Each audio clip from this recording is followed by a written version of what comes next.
Today I want to talk about green screen video and a practical use for business users. We're all aware of what the tech does and basically how it works. Right now I'm sitting in my home studio, as you can see behind me. Yeah, right, if only. But this looks so much better than the truth.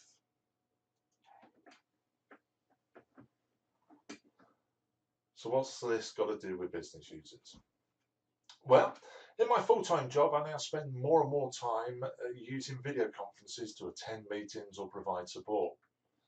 It takes the hassle out of traffic jams and makes me more productive.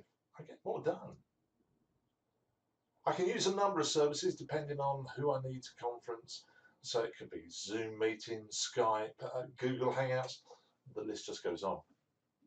A common factor is they all use my webcam. And let's face it, this doesn't give the best of impressions when I'm talking to customers. Whereas if I was to use a backdrop, I could use something that either promoted my brand, gave me a better looking office, or anything that looked better than my home office. So in this video, I'm going to show you how to add a green screen effect to your webcam that can be used in any video conference service. Okay, to start off with, we need to download two pieces of software. The first is OBS Studio, and I'll put links to this in the notes below, but here you can see it. And we need the Windows version. I've got a Mac here, but I've never tried this on a Mac yet, so we'll stay with Windows for the moment. So download the Windows version of OBS Studio, and then you need to download OBS Virtual Cam. Virtual Cam allows you to take the output of OBS and present it to your computer as though it was just another webcam, and that's how we're going to do it. So download these two. Again, the links will be in the notes below. Once you've downloaded the pair of the products, fire up OBS Studio, and you will see something that looks a bit like this. I've already got some scenes in here. When you first launch it, it will be completely empty, so you'll just see one scene in here. And I'm going to go through all of this and show you what it's about. So the first thing I need to do is add my webcam to my empty scene. So under Sources, we're going to click the plus button and add a video capture device. And in here you would call it your webcam or the webcam brand or whatever, and create a new camera. I will show you the process, although I'm not going to do it because I've already created the cameras which I'm using. So you would put my webcam or whatever you want to call it. You're going to create a new one, click OK, and then from this drop down list you select the appropriate webcam that you want to map into this scene. I'm not going to use that one. We'll just delete that because, like I said, I've already created the web camera, so we'll add it. Video capture device, and there's my webcam. Add an existing one, and hey presto, there I am with my green screen behind me and all the creases and folds in there. Doesn't matter. It really doesn't matter. I'm not going to spend time ironing it. I don't have to. And I can move this image around and I can resize it into my platform. If I want to crop it, obviously you see if I grab one of these handles, it's just a resize. But on my keyboard, if I hold down Control and Alt, keep them held, and now move these around, you can see it's going to crop. Down here on the right hand side I've got a little fold. I'll get rid of that, so there we go. And then I can resize the video and put it where I was. Now I need to get rid of this, make it transparent. and it's a chroma key. So how do we add a chroma key? We right click on the web camera and go to filters down the bottom here. Select filters, and I'm just going to add a new filter, chroma key. Let me call this green screen. And presto, it's gone. You can see my background has gone. The similarity slider here, if I move this around, you can see it's going to fade in and fade out.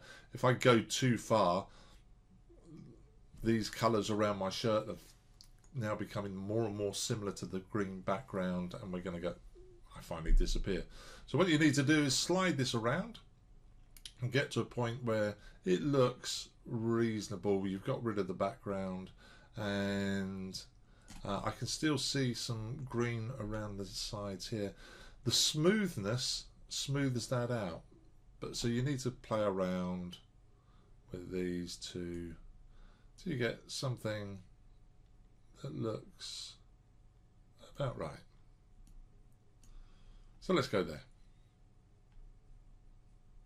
Close. And there's my green screen.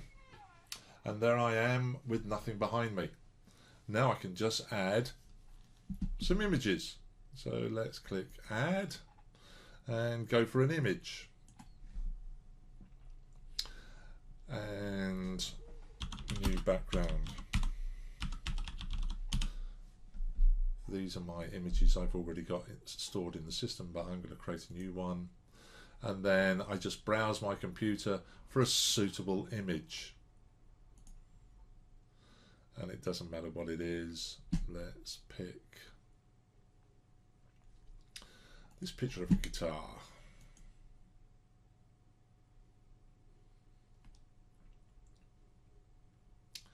And there's my background.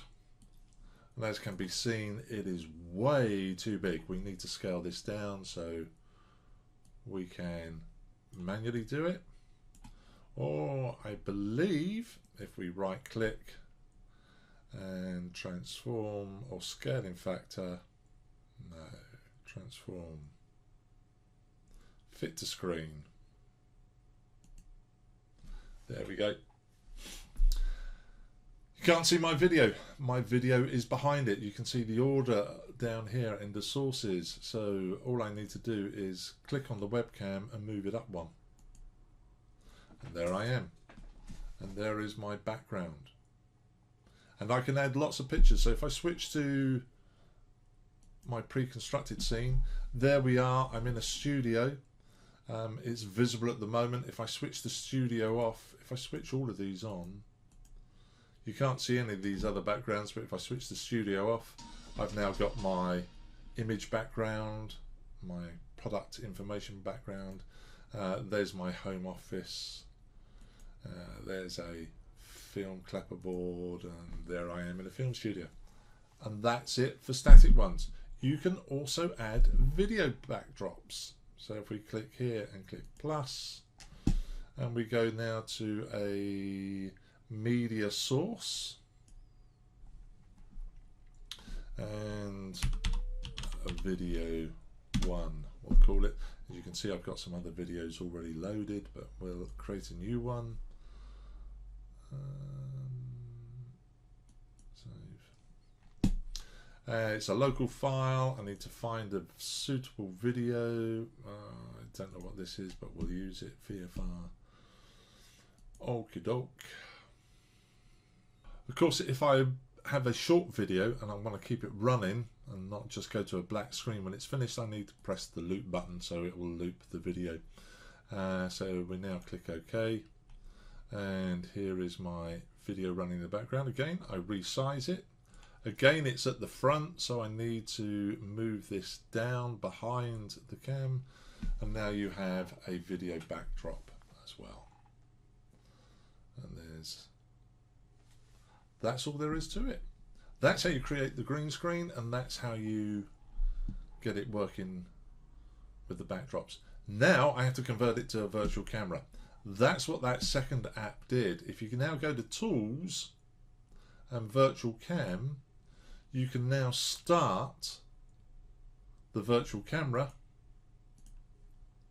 Mine's already running because I'm using it.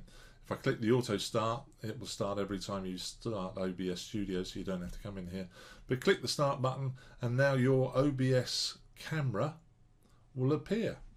So if I go to, I don't know, what can we go to? Let's go to, so for example, if I want to use the webcam, to use the virtual video camera now in one of my applications like Zoom meetings, I go to start video, use this drop down or drop up box and select the OBS camera. And now if I press start video, there you go. That's the video that's being used on Zoom. And you can use the same scenario on other products like Swix Meeting, online video conferencing. So give it a try.